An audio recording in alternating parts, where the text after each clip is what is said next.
இப்போ அது ஓரளவு முழுமை பெறுது. இனி இது வீரியம் பெறும். இது வீரியம் பெறுறது மட்டும் இல்லாம மக்களுக்கான பிரச்சனைகளை முதல்ல முன்னாடி நின்று நிக்கிறது யாரை எல்லாரும் எதிர்பார்ப்பீங்க? ஒரு சட்டமன்ற வேட்பாளருக்கு இப்ப போட்டியிடுறாரு, வேட்புமனு தாக்கல் பண்ண போறாரு, இல்ல ஒரு அவங்க சமுதாயத்துல அங்க பிரச்சனை நடக்குது, ஒரு ஆர்ப்பாட்டம் பண்ண போறோம், ஒரு போராட்டம் பண்ண போறோம், ஒரு பொதுக்கூட்டம் வாங்க போறோம். இதுக்கெல்லாம் முன்னாடி மனு எழுதுறது, எழுதி கொடுக்கிறது, இன்ஸ்பெக்டர் அனுமதி வாங்குறது, இன்ஸ்பெக்டர் அனுமதி மறுத்தா அதை நீதிமன்றம் கொண்டு போய் சென்று அது மனு தாக்கல் செய்து அந்த நீதிமன்றத்தில் முறையிட்டு அந்த ஆர்ப்பாட்டம் போராட்டம் பொதுக்கூட்டத்துக்கெல்லாம் அனுமதி கேட்பது பெறுவது எல்லாமே வழக்கறிஞர் தான். அதனாலதான் திராவிட காவல்துறை, திராவிட நீதிமன்றங்களா இன்னைக்கு நின்றுகிட்டு இருக்குது. முழுக்க முழுக்க பாத்தீங்கன்னா வழக்கறிஞருடைய பணி என்பது மிக உச்சபட்ச ஒவ்வொரு கட்சிக்கும் முதுகெலும்பு போல. இன்னும் பகிரங்கமா நான் சொல்றேங்க, இருங்க. காந்தியடிகள் இந்தியாவின் தேசப்பிதா, அவர் வழக்கறிஞராக இருந்தனாலேயே ஆங்கிலேயன் பயந்தான். தமிழ்நாட்டினுடைய முதலமைச்சராக இருந்த ராஜாஜி, அவர் வழக்கறிஞராக இருந்தனாலேயே ஆங்கிலேயன் பயந்தான். இவர்களுக்கெல்லாம் அப்ப நேர்மையா நின்று தெளிவா நின்று அறம் சார்ந்து வேலை செஞ்சவன் தான் யாரு? வ.உ.சி. சிதம்பரம் பிள்ளை. அவர் ஒரு வழக்கறிஞர். அதனாலதான் ஆங்கிலேயன் பயந்தான். ஏன் காங்கிரஸ் கட்சியினுடைய இருக்கக்கூடிய தலைவர் அந்த சத்தியமூர்த்தி, அவர் ஒரு வழக்கறிஞர். கம்யூனிஸ்ட் கட்சியை வந்து இந்த உலகளறிய செய்தவர் சிந்தனை சிற்பி சிங்காரவேலர், அவர் ஒரு வழக்கறிஞர். இந்தியாவுடைய காங்கிரஸ் கட்சியினுடைய டாப் மோஸ்ட் லீடரா இருக்கக்கூடிய நபர்கள்லாம் வழக்கறிஞர்கள். இவ்வளவே நான் சொல்லக்கூடிய இந்த இந்திய ஒன்றியத்திலிருந்து பாகிஸ்தானுக்கு ஒரு தனிநாடு பிரிவதற்கு ஆங்கிலேயனோட சட்டத்துக்கு நேருக்கு நேரா போட்டி போட்டு புரிய வச்சு பாகிஸ்தானுக்கு ஒரு தனிநாடு கோருவதற்கு வெளியே போனவர் முகமது ஜின்னா, அவர் ஒரு வழக்கறிஞர்.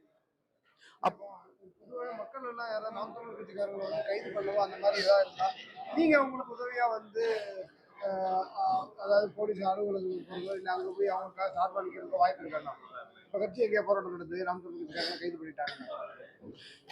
என்னுடைய பணியே தானே, அதுக்காக தானே நான் இருக்கிறேன். அதுக்காக தானே வழக்கறிஞர் அங்கேயே நாங்கள் போட்டிருக்கோம். வழக்கறிஞர் அங்கீங்கிறது வருமானத்துக்கு போடுறது இல்லையே. தமிழுக்கும் தமிழ் தேசியத்துக்காக எந்த கட்சி நிற்குதோ அந்த கட்சியோட உணர்வு, தமிழ் தேசியம் உணர்வு பெற்ற எந்த நபர் பாதிக்கப்பட்டாலும் நின்றுக்குவேன். ஏன் இவ்வளவு வேணாம்? நாம் வழக்கறிஞராக நின்றுக்கிட்டு தமிழ் தேசிய கருத்துக்கள் அணிக்கக்கூடிய யாருக்கு? நம்ம ஐயா சீதை மந்தன், அவருக்கு நான் வழக்கு நடத்தியிருக்கேன். விடுதலை புலிகளுக்கு நான் வழக்கு நடத்தியிருக்கேன். இவ்வளவு ஏன் தமிழ்நாடு விடுதலை படை தோழர்களுக்கு நான் வழக்கு நடத்தியிருக்கேன். நம்முடைய முருகன், நளினி போன்ற நபர்கள் வழக்கில் போலேந்தி தீரன் திருமுருகன் வழக்கு நடத்தியிருக்கோம். இன்னைக்கு நான் ஒரு வருஷம் ஆச்சு நாம் தமிழர் கட்சியில இணைஞ்சு. நான் நாம் தமிழர் கட்சியில இணையறதுக்கு முன்னாடி இணைந்த பிறகும் எத்தனையோ நாம் தமிழர் கட்சி உறவுகளுக்கு நான் வழக்கு நடத்தியிருக்கேன். மதுரை உயர்நீதிமன்றத்தில் நான் ஆஜராயிருக்கேன். நிறைய பொதுநல வழக்குகளும் அவர் போட்டிருக்கேன், போய்கிட்டு இருக்கேன். அரசு அடக்குமுறைக்குள்ள திராவிட என்ன தேவை இருக்குன்னு நினைக்கிறீங்க? ஏன்னா ரொம்ப பேரை கைது பண்றாங்க. நாம் தமிழர் கட்சியில்தான் சாதாரணமாகவே இவங்களுக்கு எப்படி நீங்க உதவி பண்ண போறீங்க? எவ்வளவு உதவிகரமா இந்த அணி குறிப்பா இருக்குன்னு நினைக்கிறீங்க? அதாவது எங்களோட வழக்கறிஞர் வந்து அதிமுக திமுக போல ஏதோ லாப நோக்கத்தோடோ இல்லை ஏதோ அவங்களுக்கு ஆதாயத்தோடையோ ஒரு பண வருமானம் வருன்றதுக்காகவோ இல்லை. ஒன்று தமிழ் தேசியத்தை நம்பியும் தமிழ் மக்களுக்காகவும் தமிழோட உரிமையை பறிக்கக்கூடாதுன்ற எண்ணத்துக்காகவும் ஒரு உணர்வோடும் எழுச்சியோடும் தான் எங்களோட வழக்கறிஞர்லாம் இதில் நாம் தமிழ் கட்சியில் இருக்காங்க. அதனால் இதில் வந்து யாரும் ஆதாயம் எடுக்க இல்லை. ஆனால் எங்கள் நாம் தமிழ் கட்சியோட ஒவ்வொரு உறுப்பினருக்கும் நாங்கள் உறுதுணையாக சட்ட போராட்டம் நடத்தி அவங்களுக்கு வென்று காட்டுவோம் என்பதை தெரிவிக்கணும். ஏதாவது கைது பண்ணிட்டா நீங்கள் உடனே உதவி பண்ண வாய்ப்பு இருக்காங்க? ஆமாம், அவங்க அதாவது அவங்க போராட்டம் வந்து நாம் தமிழ் அவங்க வந்து மக்கள் சார்ந்து எங்கள் நாம் தமிழ் சொந்தங்கள் போராட்டும் போது கண்டிப்பாக நாங்கள் உடனே சென்று அவங்களுக்கான சட்ட உதவிகளை நாங்கள் கண்டிப்பாக செய்வோம் என்பதையும் தெரிவித்துக்கோங்க. அதே மாதிரி அண்ணன் சீமான் வந்து இப்போ கூட சொல்லியிருந்தாங்க, இப்போ ரீசெண்டாக உலகத்தரமாக இந்த கல்வி வந்து கொடுப்போம்னு சொல்லியிருந்தாரு.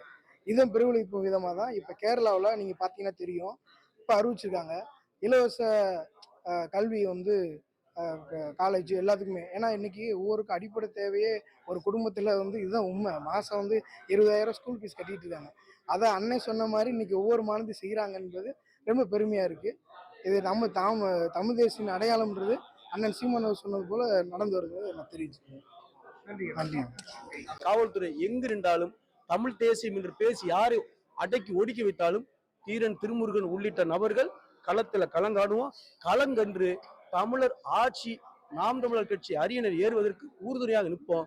வழக்கறிஞர் என்கிற ஒரு இளைய தலைமுறை பட்டாளத்தை, பெரும் புரட்சி படையை அது தமிழ் தேசிய கருத்தியல் சார்ந்து எப்படி இந்துத்துவம் சித்தாந்த சார்ந்து வழக்கறிஞர் துறை நிக்குதோ, எப்படி திராவிடம் சித்தாந்தம் சார்ந்து இங்க வழக்கறிஞர் துறை நிக்குதோ, அது போல தமிழ் தேசியம் சித்தாந்தம் சார்ந்து வழக்கறிஞர் துறை நின்று அது அண்ணன் செந்தமிழன் சீமான் கனவை இலகுவாக நிறைப்படுத்தலாம்.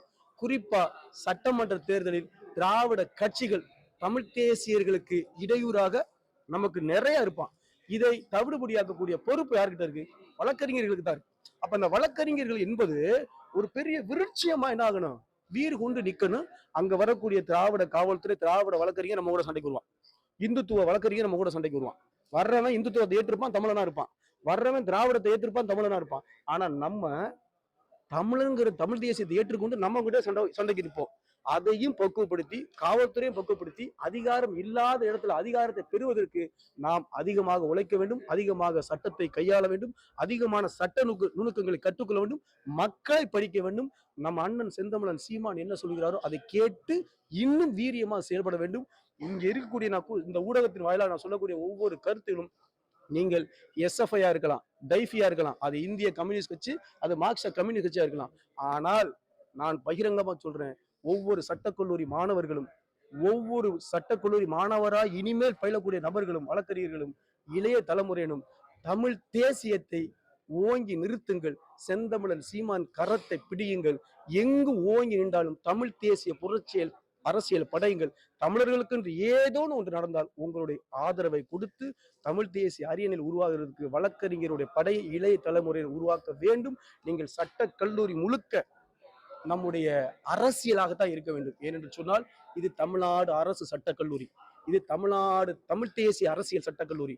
அங்க இருக்கிறவன் எல்லாம் எவனோ வந்து கம்யூனிசத்தையும் இந்துத்துவத்தையும் திராவிடத்தையும் இந்த மண்டைகளை ஊட்டுறான். ஆனா இருக்கிற அரசியலுங்கிறது தமிழ் தேசிய அரசியலை அதை ஊட்டி பெருத்து கொண்டு இன்னைக்கு பெரும் வாக்கு வங்கியா கொண்டு போய் சேர்க்கிற அண்ணன் செந்தமிழன் சீமானுடைய கரத்தை வலுப்படுத்தி நம்முடைய அரசியலை வலுப்படுத்துவதற்கு நம்முடைய சட்டம் கல்லூரி மாணவர்களும் வழக்கறிஞர்களும் நமக்கு வந்து இரும்பு பாதுகாப்பு கேடயமாக இங்க வளர வேண்டும்.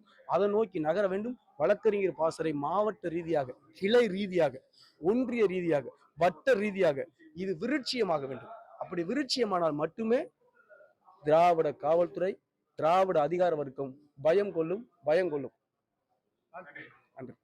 ஆனா நமக்கு தமிழ் தேசிய வழக்கறிஞர்களுக்கு மாவட்ட ரீதியா, கிளை ரீதியா இதை உருவாக்கணும்னு ஒரு மனிதன் 2009, 2010 கத்துன்னு கத்திக்கிட்டு இருக்கிறாரு.